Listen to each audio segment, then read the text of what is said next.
కర్నూలు జిల్లా బస్సు దుర్ఘటనకు కారణాల్లో ఒకరైన బైక్ నడిపిన వ్యక్తి మృతదేహాన్ని కుటుంబ సభ్యులకు అప్పగించారు. అయితే బైక్ నడిపిన శివశంకర్ మద్యం మత్తులో ఊగిపోతున్న వీడియో ఒకటి ఇప్పుడు వైరల్ అవుతోంది. ప్రమాదానికి ముందు శివశంకర్ పెట్రోల్ బంకుకు మరో వ్యక్తితో కలిసి వెళ్లడం, అక్కడ ప్రవర్తించిన తీరు అనుమానాలకు తావిస్తోంది. బస్సు కాలిపోవడానికి కారణమైన వ్యక్తి తాగిన మైకంలో ఉన్నట్టు పెట్రోల్ బంక్ దగ్గర కనిపిస్తున్న వీడియో ఒకటి హల్చల్ చేస్తోంది. రోడ్డుపై ఉన్న బైక్ ను ఢీకొట్టడం వల్లే బస్సు ఇంజన్ నుంచి ఇంధనం లీక్ అయి మంటలు వ్యాపించాయి. రోడ్డుపై పడి ఉన్న బైక్ ను తాము గుర్తించలేదని బస్సు డ్రైవర్లలో ఒకరు పోలీసులకు చెప్పారు. బైక్ నడిపిన శివశంకర్ బస్సు వల్లే చనిపోయాడా, ముందే యాక్సిడెంట్ కు గురయ్యాడా అన్నది ఇంకా తేలలేదు.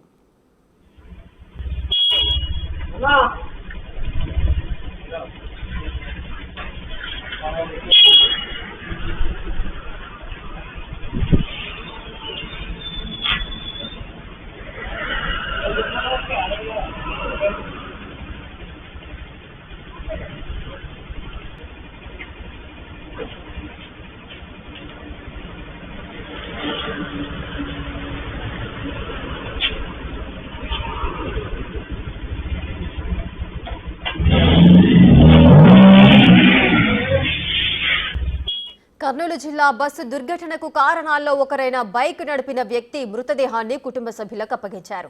అయితే బైక్ నడిపిన శివశంకర్ మద్యం మత్తులో ఊగిపోతున్న వీడియో ఒకటి ఇప్పుడు వైరల్ గా మారుతోంది. ప్రమాదానికి ముందు శివశంకర్ పెట్రోల్ బంకుకు మరొక వ్యక్తితో కలిసి వెళ్లడం, అక్కడ ప్రవర్తించిన తీరు కూడా పలు అనుమానాలకు తావిస్తోంది. బస్సు కాలిపోవడానికి కారణమైన వ్యక్తి తాగిన మైకంలో ఉన్నట్టుగా పెట్రోల్ బంక్ దగ్గర కనిపిస్తున్న వీడియోలో ఒకటి హల్చల్ చేస్తోంది. రోడ్డుపై ఉన్న బైక్ ను ఢీకొట్టడం వల్లే బస్సు ఇంజన్ నుంచి ఇంధనం లీక్ అయి మంటలు వ్యాపించాయి. రోడ్డుపై పడి ఉన్న బైక్ ను తాము గుర్తించలేదని బస్సు డ్రైవర్లలో ఒకరు పోలీసులకు చెప్పారు. మరి బైక్ నడిపిన శివశంకర్ బస్సు వల్లే చనిపోయాడా, లేదా ముందే యాక్సిడెంట్ కు గురయ్యాడా అన్నది ఇంకా స్పష్టంగా తేలలేదు.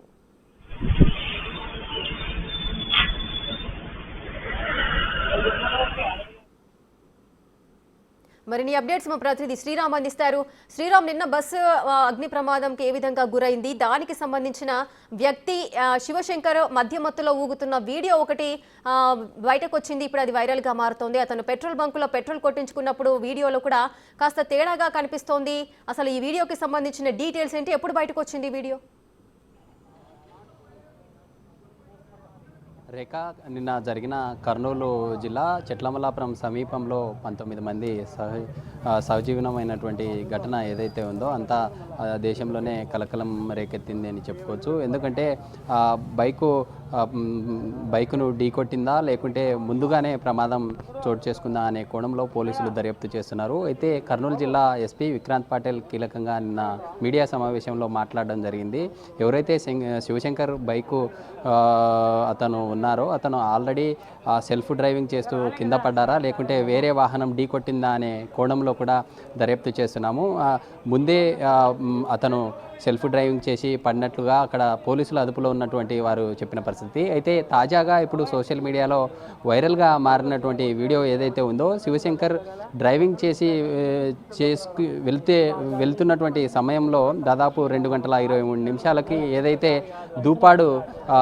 దూపాడు నుండి నేరుగా వెళ్ళే మార్గం ఉందో, ఇటు పెద్దటేకూరు సమీపంలో పెట్రోల్ బంకులో పెట్రోల్ పోయించుకొని వెళ్తున్న సమయంలో అక్కడ ఒక పెట్రోల్ పంప్ ఏదైతే ఉందో పక్కనున్న పెట్రోల్ పంపు దగ్గర అరుపులు కేకలు వేస్తూ ఉన్నారు. అక్కడ ఎవరు లేకపోవడంతో అరుపులు కేకలు వేసి బైకును మొత్తం రౌండ్గా తిప్పిన తర్వాత అక్కడే కొంత ర్యాష్ డ్రైవింగ్ చేస్తూ వెళ్ళినటువంటి వీడియో ఇప్పుడు సోషల్ మీడియాలో వైరల్గా మారింది. శివశంకర్తో పాటు వెనుక వైపు ఇంకొక వ్యక్తి ఉన్నారు. అసలు శివశంకర్తో పాటు ఇంకో వ్యక్తి ఎక్కడ డ్రాప్ చేశారు, ఎగ్జాక్ట్గా ఆ ఘటన జరిగిన ప్రాంతానికి ఇప్పుడు శివశంకర్ ఏదైతే పెట్రోల్ బంకులో పెట్రోల్ వేయించుకుంటున్నారో అక్కడికి ఎగ్జాక్ట్గా 12 కిలోమీటర్స్ ఉంటుంది. ఆ ప్రాంతం నుండి మరో సీసీ కెమెరా ఫుటేజ్ను కూడా పోలీసులు సేకరిస్తూ ఉన్నారు.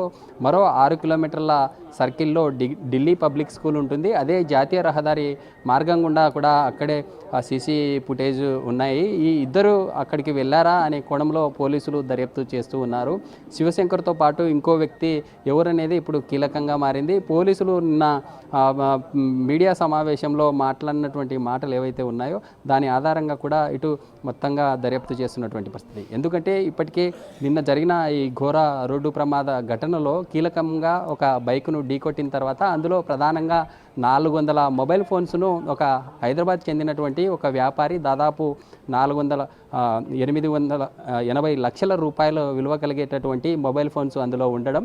ఎందుకంటే మొబైల్ ఫోన్స్కు ప్లాస్టిక్తో పాటు లిథియం ఇతర మూలకాలతో ఈ మొబైల్ ఫోన్ తయారై ఉంటుంది. ప్లాస్టిక్ మండడానికి అతి త్వరగా మండడానికి వీలైనటువంటి స్వభావం ఉంటుంది. దాంతోపాటు ఈ లిథియం అనేది పేలుడు సంభవించడానికి కీలకంగా మారే ఛాన్స్ ఉంది. అందుకే ఇలాంటి ఘటన చోటు చేసుకుందంటూ కూడా ఫోరెన్సిక్ అధికారులు కీలకంగా వీటన్నింటినీ దర్యాప్తు చేస్తున్నటువంటి పరిస్థితి. అయితే మనముండే ఈ జీజీహెచ్ ప్రభుత్వ సరోజన వైద్యశాల ఏదైతే ఉందో ఇక్కడికి 19 మృతదేహాలను ఇక్కడికి తీసుకొని రావడం జరిగింది. ఇక్కడికి తీసుకొని వచ్చిన తర్వాత ఇక్కడ నుండి నేరుగా వారి ఉండే స్కెల్టన్స్ ఏవైతే ఉన్నాయో వాటిని ప్రత్యేక అంబులెన్స్లో ఇప్పటికే 16 మంది వారి యొక్క బోన్స్ను సేకరించి డిఎన్ఏ టెస్టులకు అమరావతికి తరలించినటువంటి పరిస్థితి. అయితే అమరావతికి తరలించిన తర్వాత ప్రభుత్వం కూడా అప్రమత్తమైంది. దాదాపు డిఎన్ఏ పరీక్షలు చేయాలంటే కొంత ఆలస్యం పట్టే సమయం ఉంటుంది. కానీ ఇదంతా కూడా ఇప్పటికే తమ కుటుంబ సభ్యులు ఎవరైతే ఉంటారో వారి యొక్క డిఎన్ఏ పరీక్షలకు ఇప్పటికే మృతదేహాల నుండి నమూనాలు సేకరించారు. ఇటు ఫ్యామిలీ మెంబర్స్ నుండి రక్త నమూనాలను కూడా సేకరించారు. అయితే డిఎన్ఏ కోసం అయితే ఈ బాధితులంతా కూడా ఎదురు చూస్తున్నటువంటి పరిస్థితి. ఎస్ శ్రీరామ్, మనము క్లియర్ కట్గా పెట్రోల్ బంకులో తను పెట్రోల్ కొట్టించుకుంటున్న వీడియో ఒకటి మనకు స్పష్టంగా కనిపిస్తుంది. అందులో కాస్త తూగుతున్నట్టుగా అయితే మూమెంట్స్ అయితే కనిపిస్తున్నాయి. మరి నిజంగానే అతను మద్యం సేవించాడా లేదా అనేది ఇంకా క్లారిటీ అయితే రాలేదు. అదేవిధంగా అక్కడ టైమింగ్ ఒకసారి మనము చూసినట్లయితే 2 గంటల 24 నిమిషాలు అని స్పష్టంగా మనకు కనిపిస్తుంది. అంటే 2:24 AM అని మనం అనుకోవచ్చు. అంటే ప్రమాదం జరిగింది 2 గంటల 45 నిమిషాల నుంచి 3 గంటల మధ్యలో ఈ బస్సు ప్రమాదం ఏదైతే జరిగిందో అది జరిగింది. అంటే ఈ పెట్రోల్ బంక్కి అదేవిధంగా ప్రమాదం జరిగిన స్థలానికి 20 నిమిషాల్లోనే అతను చేరుకునే అవకాశాలు ఉంటాయా? అంటే ఎంత స్పీడ్లో వెళ్తే ఆ ప్రదేశానికి చేరుకోవచ్చు? ఎస్ రేఖ, ఎగ్జాక్ట్గా. ఎందుకంటే అతను పెట్రోల్ పోయించిన పెట్రోల్ బంక్ ఏదైతే ఉందో ఇటు కర్నూలు నుండి ఒక 7 కిలోమీటర్ల దూరంలో ఉంటుంది. పెద్దటేకూరు గ్రామ సమీపంలో పెట్రోల్ బంక్ ఉంది. ఆ పెట్రోల్ బంక్ నుండి ఘటనా స్థలానికి ఎగ్జాక్ట్గా 12 కిలోమీటర్స్ ఉంటుంది. అయితే అతను దాదాపు ఒక 60 to 70 స్పీడ్లో వెళ్ళినా కూడా ఖచ్చితంగా ఒక 10 నుండి 15 నిమిషాల్లోనే ఆ ప్రాంతానికి చేరుకునే ఛాన్స్ ఉంది. ఎగ్జాక్ట్గా 2:23 నిమిషాలకు పెట్రోల్ బంకులో ఉన్నారంటే ఈ ఘటన అంతా కూడా దాదాపు 2:40 ఆ ప్రాంతంలో ఎగ్జాక్ట్గా ఘటన చోటు చేసుకుంది. మొదట ఢీ కొట్టిన తర్వాత నిన్న జిల్లా ఎస్పీ మాట్లాడినట్లుగా ప్రమాదం ఆల్రెడీ వేరే వాహనానికి ఢీ కొట్టిన తర్వాత అతను సైడ్కు పడి వాహనం రోడ్డులో ఉండడం వల్లనే ఆ యొక్క ఢీ కొట్టి ముందుకు దూసుకెళ్ళినటువంటి తరుణంలోనే ఈ ఘటన చోటు చేసుకుందా. అంటే ఇందులో ప్రధానంగా ఎగ్జాక్ట్గా 2 కోణాలు ఉన్నాయి. మొదట వాహనం ఢీ కొట్టినా కూడా బైకు ఖచ్చితంగా రోడ్డు మీద ఉంటుంది. ఆ రోడ్డును ఈ ఎవరైతే కావేరీ ట్రావెల్స్ బస్సుని నడుపుతూ ఉన్నారో అతను చూసుకోకుండా, లేకుంటే అతివేగమా లేకుంటే నిద్రమత్తులో ఆ యొక్క వెహికల్ని దూసుకొనన్నా వెళ్ళాలి, లేదనుకుంటే ఖచ్చితంగా ఆ 2 వీలర్ని డాష్ కొట్టడం వల్లే ఈ ఘటన జరిగింది. అయితే ఈ 2 కోణాల్లో కూడా పోలీసులు దర్యాప్తు చేస్తున్నారు. ఇప్పటికే ఎవరైతే ఢీ కొట్టారో ఆ డ్రైవర్ను పోలీసుల అదుపులో ఉన్నారు. అదుపులో ఉన్న తర్వాత వారిని దర్యాప్తులో భాగంగా ముమ్మరంగా పోలీసులు ముందుకెళ్తున్నారు. ఇప్పటికే నెల్లూరుకు చెందిన రమేష్ ఉలిందకొండ స్థానిక పోలీస్ స్టేషన్ ఏదైతే ఉందో అందులో ఫిర్యాదు చేశారు. కావేరీ ట్రావెల్స్ మీద పలు సెక్షన్ల కింద కేసు కూడా నమోదైంది. నమోదైన తర్వాత పోలీసులు కూడా దర్యాప్తును ముమ్మరంగా ముందుకు తీసుకెళ్లే పరిస్థితి. అయితే నిన్న అర్ధరాత్రి ఏవైతే ఈ డిఎన్ఏ నమూనాల సేకరణ కోసం వారికి కావాల్సినటువంటి వాటన్నింటినీ కూడా ఇక్కడ నుండి ప్రత్యేక అంబులెన్స్లో అమరావతికి తరలించారు. మిగతా ఒక 3 మెంబర్స్ రక్త నమూనాలు వారు అందుబాటులో లేకపోవడంతో వారు కూడా ప్రత్యేక వాహనంలో ఇక్కడ నుండి అమరావతికి వెళ్ళారు. అయితే ఈ ప్రక్రియ అంతా డిఎన్ఏ సంబంధించినటువంటి ప్రక్రియ అంతా చేయాలంటే కొంత సమయం పట్టే అవకాశం ఉంది. ఈ సమయం పట్టడానికి ఏదైతే త్వరితగతిన ప్రభుత్వం. ఎస్ శ్రీరామ్, ఇంకొక విషయం, ఆ వీడియోలో మనకు శివశంకర్తో పాటు మరొక వ్యక్తి కూడా కనిపిస్తున్నారు. మరి ఆ వ్యక్తి ఎవరు? ఆ వ్యక్తికి సంబంధించిన డీటెయిల్స్ ఏమైనా లభించాయా? పోలీసులు ఏమంటున్నారు ఆ వ్యక్తికి సంబంధించి? అలాగే పెట్రోల్ బంక్ నుంచి మీరు ఇంకొక 6 కిలోమీటర్స్ వెళ్తే అటు ఢిల్లీ పబ్లిక్ స్కూల్ ఏదో ఒక స్కూల్ ఉంది అని చెబుతున్నారు. అక్కడ సీసీ కెమెరాలు ఏమైనా కలెక్ట్ చేసుకున్నారా పోలీసులు? అక్కడి వరకు ఆ వ్యక్తి ఏదైనా బైక్ పైన ఉండే అవకాశాలు ఉంటాయా? ఎస్ రేఖ, ఎగ్జాక్ట్గా. ఎందుకంటే ఇప్పటికే నిన్న పోలీసులు ఈ శివశంకరు అసలు కర్నూలు సమీపంలో ఉన్న ఈ ప్రజానగర్ కాలనీ నుండి ఏ సమయానికి వెళ్ళారు, ఏ సమయానికి వెళ్ళే సమయంలో ఏ సీసీ కెమెరాల్లో రికార్డ్ అయ్యారు, శివశంకర్ సంబంధించినటువంటి బైకు విజువల్స్ కానీ ఆ యొక్క వీడియో ఫుటేజ్ కోసం పోలీసులంతా కూడా నిన్నటి నుంచి మొత్తం ఈ ప్రక్రియలోనే ఉన్నారు. అయితే తాజాగా సోషల్ మీడియాలో ఇప్పుడు ప్రజెంటు మనం చూస్తున్న 2 గంటల 23 నిమిషాల వీడియో ఏదైతే ఉందో అదే చాలా కీలకంగా మారింది. అందులో శివశంకర్తో పాటు తన మిత్రుడు ఉన్నారు. శివశంకర్తో పాటు తన మిత్రుడు ఎందుకు ఈ ఘటన ప్రమాదం ఏదైతే జరిగిందో 12 కిలోమీటర్ల డిస్టెన్స్ ఉంటుంది. ఈ 12 కిలోమీటర్ల డిస్టెన్స్లో ఏదైనా మధ్యలో డ్రాప్ చేశారా, లేదా శివశంకర్ అతన్ని అక్కడే వదిలిపెట్టి వెళ్ళారా? కుటుంబ సభ్యులంతా ఒకటే చెప్తా ఉన్నారు, శివశంకర్ మా తమ్ముడు డోన్లో ఒక పని నిమిత్తం అక్కడ ఒక మేస్త్రిని కలవడానికి వెళ్ళే సమయంలోనే ఇలాంటి ఘటన చోటు చేసుకుంది. సాయంత్రం 7 గంటల సమయంలో తమ కుటుంబ సభ్యులకు చెప్పి వెళ్ళారంటూ కూడా తమ తల్లి కావచ్చు లేదా తమ బ్రదరు బిగ్ టీవీతో మాట్లాడుతూ కూడా చెప్పినటువంటి పరిస్థితి అయితే ఉంది. అయితే ఇప్పుడు అంతా ఈ యాంగిల్లో ఈ సీసీటీవీలో ఉన్నటువంటి కీలకమైనటువంటి ఆధారాలంతా ఒకటే, శివశంకర్తో ఉన్నటువంటి ఆ మిత్రుడు ఎవరు, పోలీసులు కూడా దర్యాప్తులో భాగంగానే ముమ్మరంగా చేస్తూ ఉన్నారు. ఆ పెట్రోల్ బంకు నుండి ఇంకా 3 కిలోమీటర్ల ముందుకెళ్తే ఆ సర్కిల్ ఏదైతే ఢిల్లీ పబ్లిక్ స్కూల్ ఉందో అక్కడ ఇటీవల కాలంలోనే జాతీయ రహదారిలో ఒక దొంగతనం సంబంధిత కేసు ఏదైతే ఉందో ఆ జాతీయ రహదారి సమీపంలోనే ఏటీఎంని బీహార్ సంబంధించినటువంటి ఒక ముఠా లాక్కెళ్లే సమయంలోనే ఇటీవల పోలీసులు అప్రమత్తమయ్యారు. జాతీయ రహదారిలో ఢిల్లీ పబ్లిక్ స్కూలు ఇంటర్నేషనల్ సంబంధించినటువంటి ఒక స్కూల్ ఉండడంతో ఆ ప్రాంతంలో కూడా తాజాగా ఒక సీసీ సంబంధించినటువంటి 360 డిగ్రీస్లో సీసీ కెమెరాను కూడా అక్కడ అమర్చడం జరిగింది. ఈ కేసు సంబంధించి ఖచ్చితంగా పెట్రోల్ బంకులో ఉన్నటువంటి శివశంకర్తో పాటు తన మిత్రుడు నిజంగా అతనితో పాటు వెళ్ళారా, ఒకవేళ వెళ్తే ఏం జరిగిందనేది ఈ ఢిల్లీ పబ్లిక్ స్కూల్ సర్కిల్లో ఉన్నటువంటి సీసీ కెమెరా చాలా కీలకంగా మారబోతుంది. ఆ సీసీ కెమెరాస్ నిజంగా పనిచేస్తూ ఉంటే పోలీసులు ఏం ఐడెంటిఫై చేశారు, ఒకవేళ ఐడెంటిఫై చేస్తే శివశంకర్తో పాటు తన మిత్రుడు ఉన్నారా, లేకపోతే శివశంకరు అక్కడే వదిలేసి వెళ్ళారా అనేటటువంటి సస్పెన్స్ నెలకొంది. శివశంకరు నిన్న జరిగినటువంటి పోస్టుమార్టం రిపోర్ట్లో కీలకమైనటువంటి ఆధారాలు ఉన్నాయి. పోలీసులు కావచ్చు, ఇటు డాక్టర్స్ ఎక్కడ కూడా ఏం మాట్లాడినటువంటి పరిస్థితి. ఎందుకంటే శివశంకరు మనం చూస్తూ ఉన్నాం, పెట్రోల్ బంకులో అతను డ్రైవ్ చేసి వెళ్ళే సమయంలో కొంత అతను తూగుతూ వెళ్తున్నటువంటి వీడియోతో పాటు అరుపులు కేకలు వేస్తున్న వీడియోస్ మనం చూస్తూ ఉన్నాం. అయితే పోస్టుమార్టం రిపోర్ట్లో ఖచ్చితంగా నివేదికల్లో ఖచ్చితంగా ఒకవేళ మద్యం సేవించి ఉంటే ఆ శివశంకర్ సంబంధించినటువంటి డెడ్ బాడీలో ఖచ్చితంగా ఆ నమూనాల్లో ఖచ్చితంగా పాజిటివ్గా వచ్చి ఉంటుంది. అయితే దీనికి సంబంధించి పోలీసులు ఎలా ముందుకెళ్తారు, నిన్న సాయంత్రం శివశంకర్ సంబంధించిన డెడ్ బాడీని తమ కుటుంబ సభ్యులకు అప్పగించడం జరిగింది. ఈరోజు మధ్యాహ్నం శివశంకర్ అంత్యక్రియలోకి ఇప్పటికే తమ కుటుంబ సభ్యులు తమ గ్రామంలో అన్ని రకాల చర్యలు చేపట్టారు. అయితే తమ కుటుంబం సభ్యులను ఎలాంటి డిస్టర్బెన్స్ శ్రీరామ్, మీరు ఒకసారి ఆ వీడియోని మీరు క్లియర్గా చూసారా? ఇప్పుడు శివశంకర్ ఎవరైతే ఉన్నారో ఆయన బైక్ నడిపిన తీరు, అదేవిధంగా బైక్ కండిషను, అసలు తను హెల్మెట్ కూడా ధరించలేని పరిస్థితి, అంటే హెల్మెట్ కూడా తన దగ్గర లేదు. పోనీ పెట్రోల్ బంకులోకి ఎంటర్ అవుతున్నాడు కాబట్టి హెల్మెట్ తీసి పక్కకు పెట్టారా అంటే బైక్ పైన కూడా హెల్మెట్ ఎక్కడ కనిపించట్లేదు, వెనక కూర్చున్న వ్యక్తికి కూడా హెల్మెట్ లేదు. సో ఎవరికి హెల్మెట్ లేదు. బైక్ కండిషన్ చూసినప్పటికీ ఫ్రంట్లో ఉన్న డోమ్ కూడా పగిలిపోయిన సిచ్యువేషన్ కనిపిస్తుంది. ఓన్లీ ఇండికేటర్ ఒకటి మాత్రమే వెలుగుతుంది. అదేవిధంగా ఆ వ్యక్తి నడిపిన బైక్ ఏ విధంగా నడిపారో ఆ పద్ధతిని చూసినప్పుడు అక్కడే కూడా పెట్రోల్ కొట్టుకొని తను రిటర్న్ వెళ్ళేటప్పుడు బైక్ కూడా స్కిడ్ అవుతూ వెళ్ళిపోతుంది.